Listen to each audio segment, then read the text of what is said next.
Hello guys, welcome to iTutor Academy. In today's session, we will start with the Unit 11, subsection 6, that is barriers to effective communication. Okay, what are the barriers of effective communication? By now, you are familiar with the communication. What is communication? And we already discussed the channels of communication and how communication is take place. All these things we discussed on last videos, and you will recollect that in earlier part of this unit communication has been defined as the transmission of meaning or understanding. Yet by far most of the communication in organizations or between persons fail to satisfy this criteria, and communication quite often fails to convey the meaning or develop an understanding of the communication sufficient enough to bring about the change in the behavior of the recipient. And according to Peter Drucker, we have more attempt at communication today, that is more attempt to talk to others, and a surfeit of communication media, yet communication has proved elusive as the unicorn. The noise level has gone up so fast that no one can really listen anymore to all that babble about communication, and but clearly there is less and less communicating. The communication gap with the institution and between group in society has been widening the steadily to the point where it threatened to become an unbridgeable gulf of the total misunderstanding. Okay, and one of the biggest danger in communication is to assume that communication has take place. Most of us indeed make a great effort in formulating ideas and finding appropriate words for communicating them to others. In organization, too much money and energy is used to develop its system of communication, and yet if you try to assess how far the system has led to effective communication in terms of the desired response, you will be surprised at the result. Okay, there is a 50-50 chance of the communication not being understood to the degree you would be satisfied with. This has been proved by the number of experiments and observations made by communication specialists.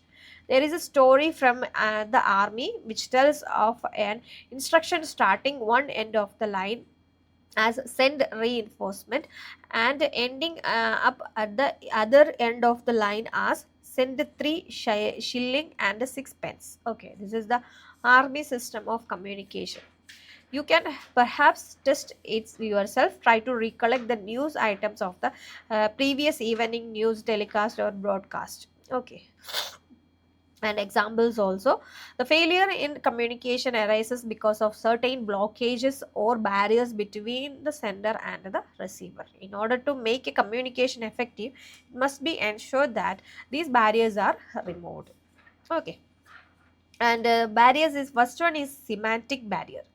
Most of the difficulties in communication arises because of the same word or symbol means different things to different individuals. Perhaps you remember what happened to Shiny Abraham at the recent 1986 Asian Game at Seoul. Despite uh, coming first by a very wide margin in the 800-meter race, she was disqualified and lost her gold medal for having crossed the track at the place where she should not have done. According to her, she mistook the symbol, the color of the flag, and whereas in our country the red flag indicate the danger, in South Korea white flag is used for the same purpose. Okay, so that is the about the mistake of the communication or misunderstanding of the communication in example. Okay, words which are reality symbol representing a thing, an action or a feeling can have several meanings. As explained earlier, words which represent concrete things, example car or house, tended to be understood in the same way, while abstract words like merit or effectiveness or responsibility tended to be interpreted by different persons in different ways, and the difficulty in understand may arise even in the case of ordinary words which have different contextual meaning. And a semantic difficulty may arise because of unfamiliarity with the words. For example, a word of some foreign language of which the receiver has no knowledge about the language. Okay, so that's the example for semantic difficulty. Okay, and next is psychological barriers. Psychological barriers are the prime barrier in interpersonal communication. The meaning that is ascribed to a message depends upon the emotional or psychological status of both parties concerned. As such, the psychological barrier may be set up either by the receiver or the sender of the message. You have already seen that the effectiveness of any communication depends upon the perception of the right meaning of the message on the part of the receiver. However, the perception of meaning is very much affected by the mental frame of the receiver all the time the message is received. Okay, and that is depends on the psychology of each sender and receiver. Okay, and next is organizational barrier. Organizations provide a formal framework through which communication is designed to flow, and the structure of the flow itself tended to act as a barrier against free or flow of communication between person and level in the organization.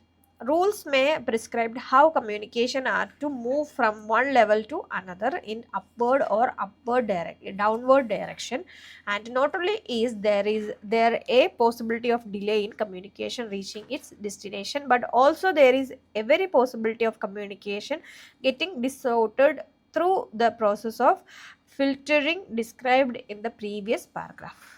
Okay, and it has been observed that the upward communication is particularly subject to the influence of filtering in large organizations. Upward communication serve essentially two purposes in an organization. First, it helps in coordinating and controlling the activities of the organization. Second, it enables the superior to appraise the performance of his subordinate.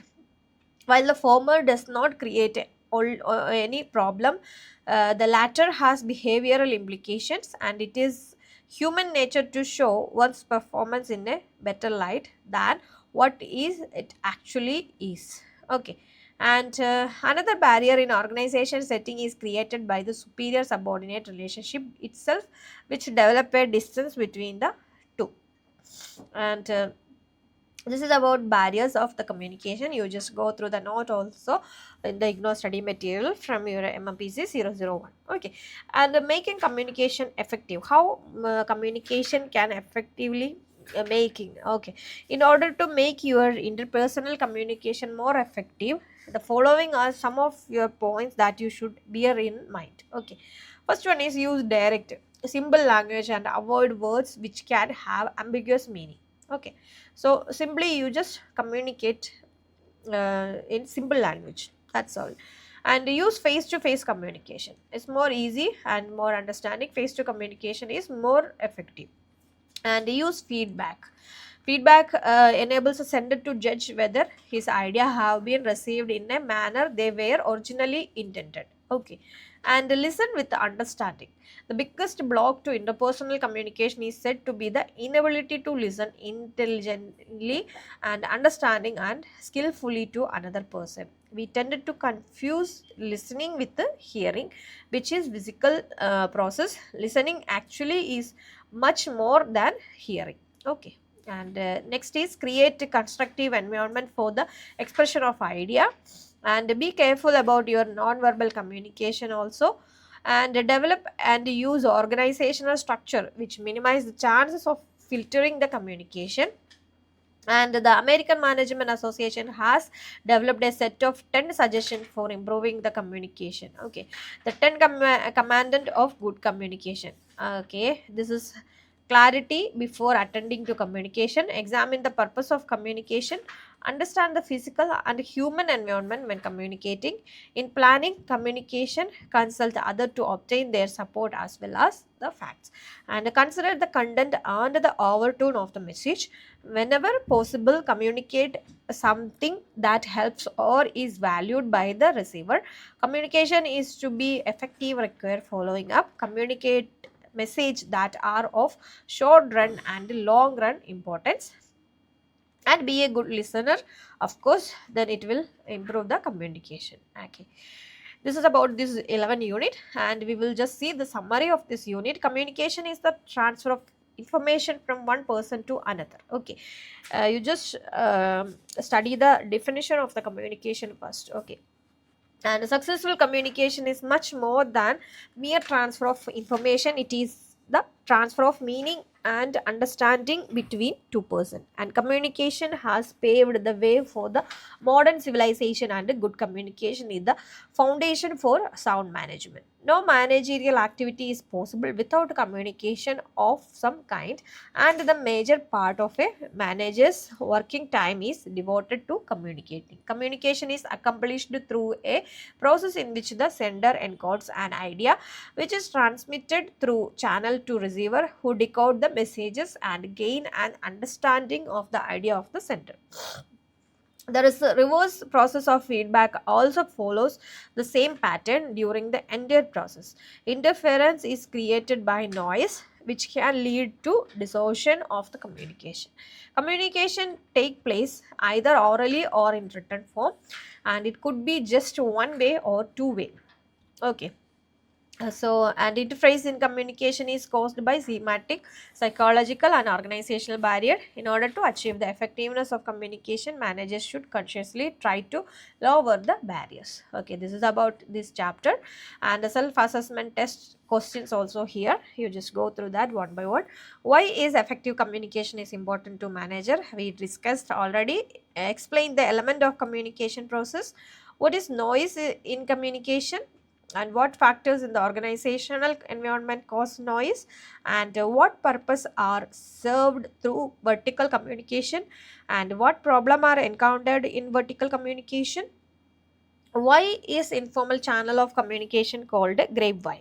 Okay, and should managers use the grapevine or rely on formal channels? So you just go through the previous videos for the answer of this question. Okay, and explain the significance of body message in communication effective, and explain the statement. Word or symbol and meaning exist in the mind. Okay, explain the statement, and think of a situation at home or at work, and identify the communication problem you observed or experienced. Okay, so this is about unit 11 of communication.